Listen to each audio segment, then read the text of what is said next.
ममता बहुत ही सीधी और प्यारी लड़की थी। वहीं सुनील एक सरल और आगे बढ़ने की सोच रखने वाला लड़का। सुनील, बेटा सुनील कहाँ है? अरे जरा एक गिलास पानी तो दे दो। हाँ माँ अभी आया। क्या माँ, पानी तेरे सर के पास ही तो रखा है। क्या हो गया है, तबीयत खराब है क्या? अरे नहीं नहीं, वो उठने का मन ही नहीं कर रहा था, तो देखा ही नहीं। वैसे क्या कर रहा है? यहाँ बैठना मेरे पास। माँ पढ़ रहा था। वो क्या है ना, नौकरी में तो वक्त नहीं मिलता, अब ऑफिस से घर आकर ही तो वक्त मिलता है। अच्छा अच्छा ठीक है, पढ़ ले जा बेटा। सुनील पढ़ लिख कर और आगे बढ़ना चाहता था, लेकिन माँ की तबीयत खराब देखकर सोचता है कि शादी ही कर ले।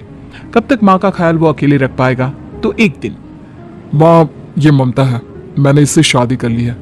तुम्हारी तबीयत भी ठीक नहीं रहती, तो मैंने सोचा शादी कर लेता हूँ। घर संभालने वाली और तुम्हें संभालने वाली कोई आ जाएगी तो अच्छा रहेगा। माँ अचानक से सामने बहू देखकर हैरान रह जाती है। बेटा ये क्या बात होती है? न बैंड न बाजा न दहेज न शगुन, ऐसा कैसे बहू आ गई? माँ तू तो जानती है मैं नौकरी के साथ पढ़ाई कर रहा हूँ, तो कहाँ से इतना पैसा बचा पाता कि धूमधाम से शादी करता। वैसे भी माँ लोग तो आकर खाकर निकल जाएंगे, इसलिए बस वैसे ही। माँ जी मैं आपका ख्याल रखूंगी। वैसे भी ये आगे की पढ़ाई कर रहे हैं, अच्छा कुछ कर गए तो सबके दिन फिर से अच्छे आ जाएंगे। सास को ममता की बात ठीक तो लगती है, लेकिन मन में कहीं ना कहीं लगता है कि कहीं बहू बेटे को लेकर फर ना हो जाए और फिर तो वो रह जाएगी अकेली। बेटा देख, मेरा जो कुछ भी है वो सुनील ही है, और सुनील का भी अब इस दुनिया में मैं ही हूं और कोई नहीं। क्या सुनील? बिल्कुल माँ, लेकिन आज से ममता भी मेरे जीवन का अहम हिस्सा है, जैसे तू है। सास को बड़ा बुरा लगता है कि उसकी सल्तनत में कोई और हिस्सेदार कैसे हो सकता है। कैसे कोई और उसके 30 साल के बेटे की जिंदगी में अचानक से आकर बराबर का हिस्सेदार बन सकता है। देख बहू, मैं भले थोड़ा बीमार रहती हूँ, लेकिन इसका मतलब यह नहीं कि घर की चीजों में मेरा कंट्रोल खत्म हो गया है। मैं आज भी इस घर की रानी हूँ, समझी? बेटा सोचता है कि ये माँ को अचानक से क्या हो गया। कल तक जो माँ कहती थी कि जिंदगी का कोई भरोसा नहीं, वो अचानक से जंग के मैदान की झांसी की रानी कैसे बन गई? माँ क्या हो गया? सब ठीक है ना? अचानक कैसी बात कर रही हो? ममता का आज पहला दिन है, स्वागत करो उसका। आसपास की आंटियों को बुलाओ, नई दुल्हन की मुंह दिखाए करवाओ। खैर सास होने का फर्ज निभाती है और बाद में एक सहेली के साथ बाहर निकल जाती है। क्यों री बताया नहीं कि बेटे का ब्याह कर रही हो? वैसे तो सारा दिन हम ही में घुसी रहती हो। अरे मुझे भी तो अभी पता चला, यूं अचानक सर पर लेकर आ गया। कहता है बहू है माँ तुम्हारी, अब इसको भी इतना ही मैं प्यार करता हूँ जितना तुझे करता हूँ। लो जी ये क्या बात होगी? क्यों इतना प्यार करता है? अरे माँ का प्यार तो ज्यादा होता है। अब उसको तो कोई दूसरा पति मिल सकता है, लेकिन तुम ही बताओ, क्या माँ की ममता किसी और की हो सकती है? ना जी ना, बेटे को समझाओ ये बात। अरे क्या समझाऊं, मुझे तो खुद ही समझ में नहीं आ रहा कि क्या हो रहा है। जो बेटा कल तक माँ माँ करता था, अचानक से बीवी बीवी का राग आलाप रहा है। देखा, उसकी बीवी ना सुंदर और जवान है। सुंदरता के आगे तो एक से एक नहीं टिके, तो तेरा बेटा किस खेत की मूली है?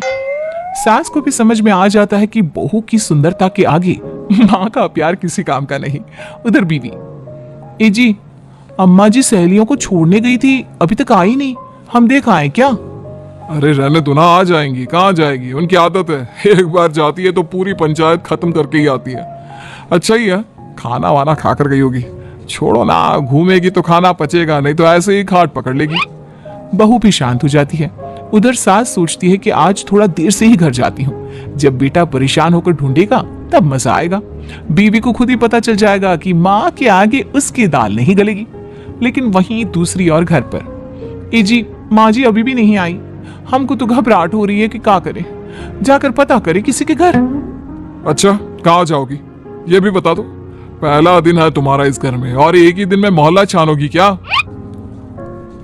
हाँ तो आप भी तो नहीं जा रहे हैं ना, हमको फिक्र हो रही है।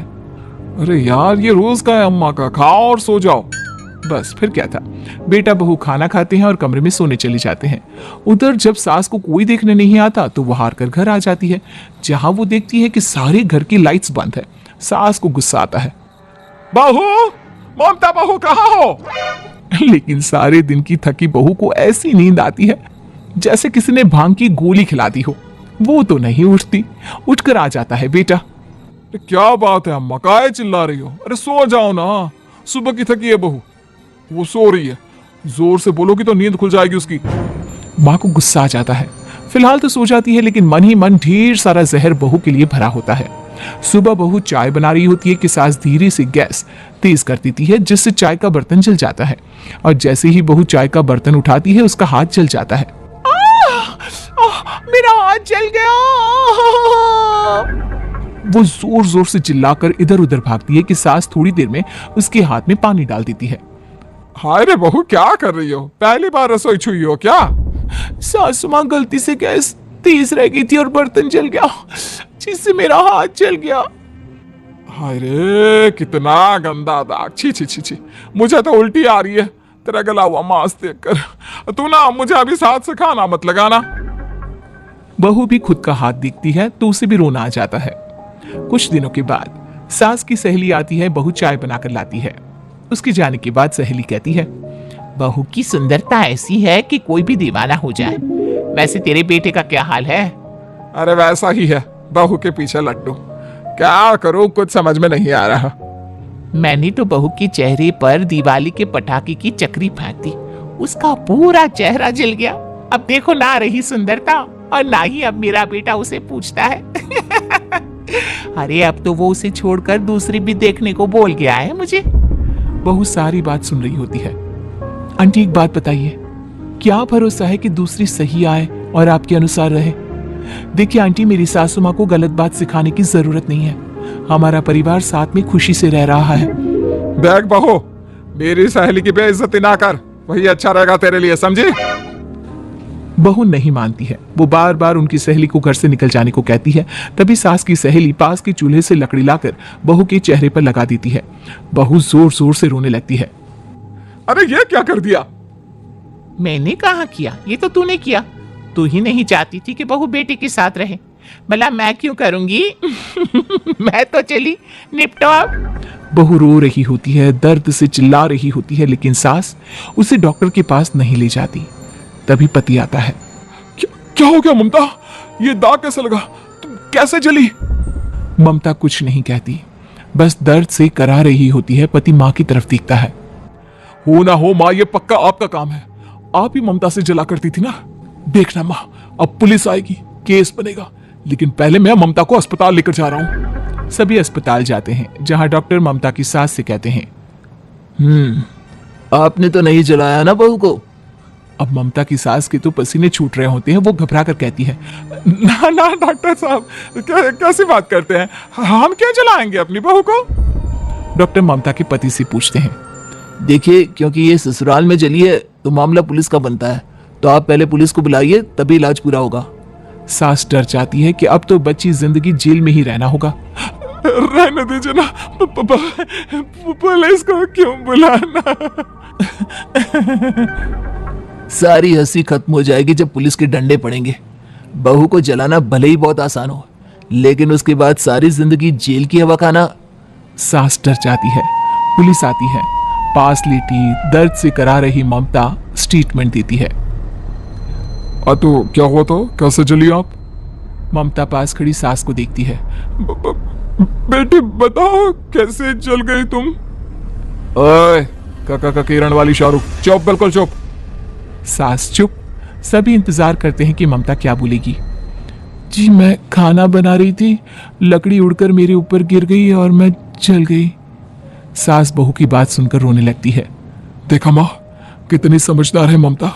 ये चाहती तो, हाँ बेटा, ये चाहती तो मैं आज जेल में होती। मुझे माफ कर दे, मैं आगे से अभी कभी